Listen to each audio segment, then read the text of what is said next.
all oil-based or all water-based, make up your mind.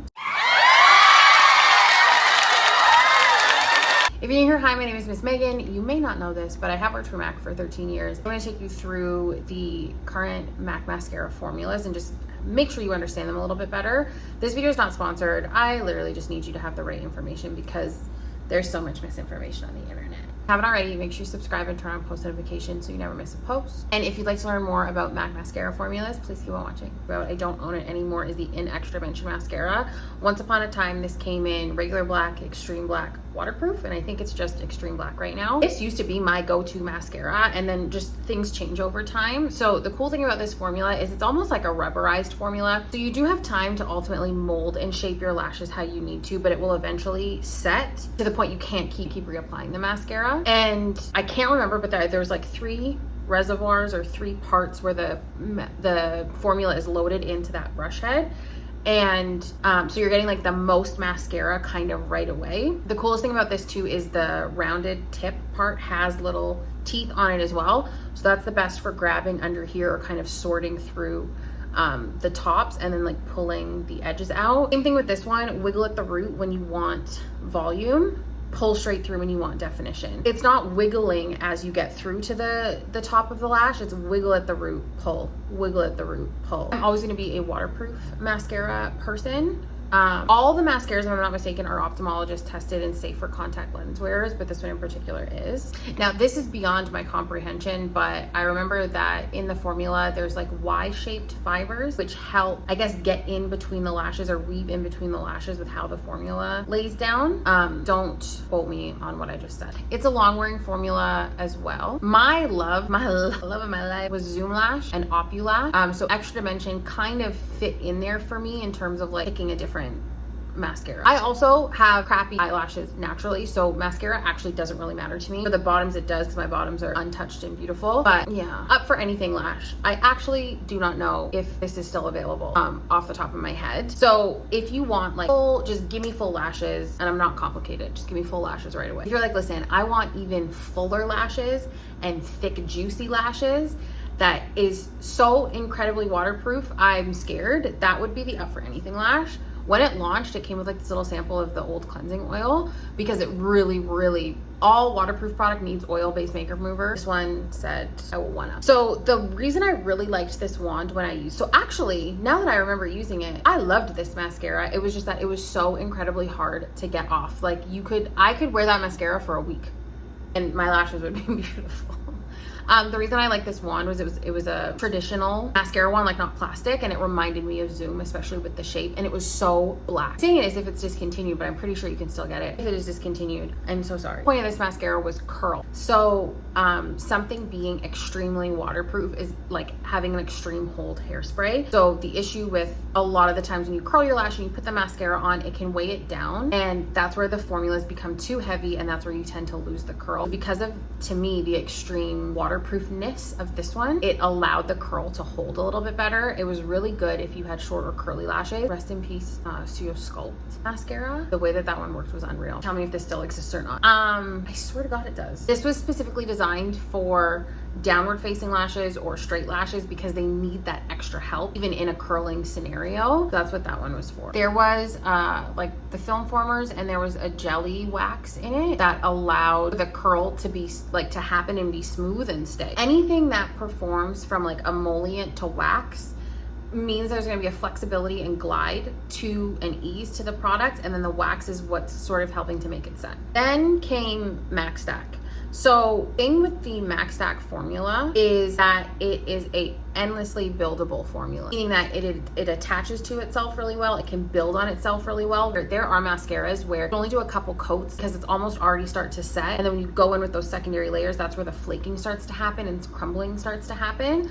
So this is a customizable mascara where something like the Extra Dimension is kind of like 1, 2, 3, we're done, fiddle with it a little bit, but there's like a max for it, where this is for somebody that wants to customize their lashes, easy to build formula. I believe that every single mascara everywhere needs to be wiped off before you go to use it. I think it deposits more product than you actually need.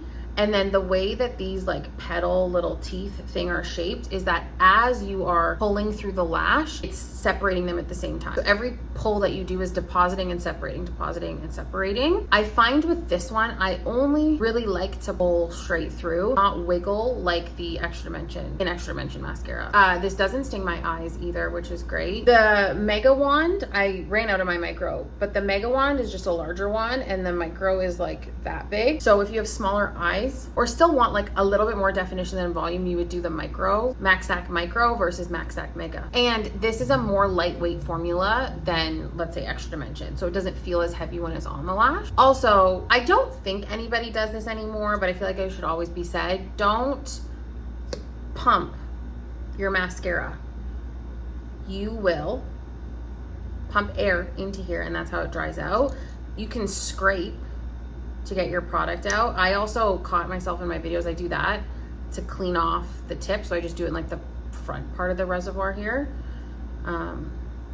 Okay, so Mega, in the Mega, there's the waterproof and the regular. Micro is just regular, which I always get a little bit of transfer where I get like this little black smudge down here on most mascaras, but the waterproof does not. Same with the Extra Dimension and waterproof when it existed. And then this came out, Chestnut. I find it's a really dark brown. I find it looks good against blue eyes or brownish shadows in the area to play in with it. On me, it's very dark. I don't get that like brown effect. But yeah, there's that. And then this is new. This replaced the False Lash Maximizer, which I used to use in my brows. If you've been here for a long time, I used it in my eyebrows. So this is an oil-based primer. So it's gonna be conditioning for your lashes. So if you have a mascara that doesn't last, gets like kind of flaky and clumpy, or you wanna intensify the pigment of your mascara, that's what this is for. Castor seed oil, vitamin E, mine has turned gray, don't judge me. Vitamin E, it's kind of like the old Studio Sculpt wand. So it's like kind of curved here and then curved on the outside. I wanna see. It feels almost like a skincare balm. That feels really good. I'm having deja vu. So yeah, oil-based serum-like formula. It's really interesting. So I found where a waterproof mascara can get really dry, there's like this very specific texture of dryness in mascara. This will entirely eliminate that, but depending on that formula, it might not allow it to be as waterproof as it could be. Oh yeah. Oh, you're supposed to wait for this to dry. I don't. Wait for it to dry, okay? Wiggle all the way through where it would be white and then go in with whatever. Lash dry shampoo. This came out, what, a year ago? This is first of all, this type of wand is my favorite. Again, it's giving Zoom vibes, just curled. Why does this feel so cute in my hand right now? I'm obsessed with how this looks. It's very like 70s. Lash dry shampoo is a touch up for your mascara. The only way that I can describe this is, let's say you worked all day and you're going out to party and you're like, I need to touch up my makeup. Instead of taking your mascara from the beginning of the day, so the mascara you were using, and reapplying that over set mascara, that contact between new mascara and old mascara is where crumbling will start to happen. So with this, because it's an emollient mascara, so think more oily, when you start to wiggle it in, this starts to break down the mascara that's already on and rework it and then set so that you can restructure mascara that's been sitting. I enjoy this a lot and I really like it. I don't need it, that's the thing. Like, I like its functionality, I like how it looks. It's just not part of my lifestyle. Obviously, I wear fake lashes every single day, but I really love it as a bottom mascara, the way that the teeth are. So you could kind of say like it will soften the mascara you're already wearing. And then the way that all of these little teeth are shaped, it's like optimal getting into, it's like a detangling wand. Really get in there and restyle your lashes. It's a really cool concept. I really like it. Again, it comes down to formula too. I have run out of this mascara, so I don't have one to show you, but I really enjoy this mascara. This was the mascara I was using prior to Macstack. Fiber mascara, anytime you see fiber in the name somewhere, it basically means that there's hairs. To make it simple, hairs built into the formula that kind of attach and almost like magnetize to your own lashes or wherever the products may be going. So like there's the fiber eyebrow as well. It's a volumizing mascara as well, except it's a lot softer in terms of the formula and the technique compared to the volume that you're getting from like a Macstack. To me, it's the difference between like soft glam, full glam kind of energy. The reason I like this one so much is look at the wand. The wand is kind of similar to Zoom. You only want to style this one eye at a time. So do this fully so everything like can attach and adhere well.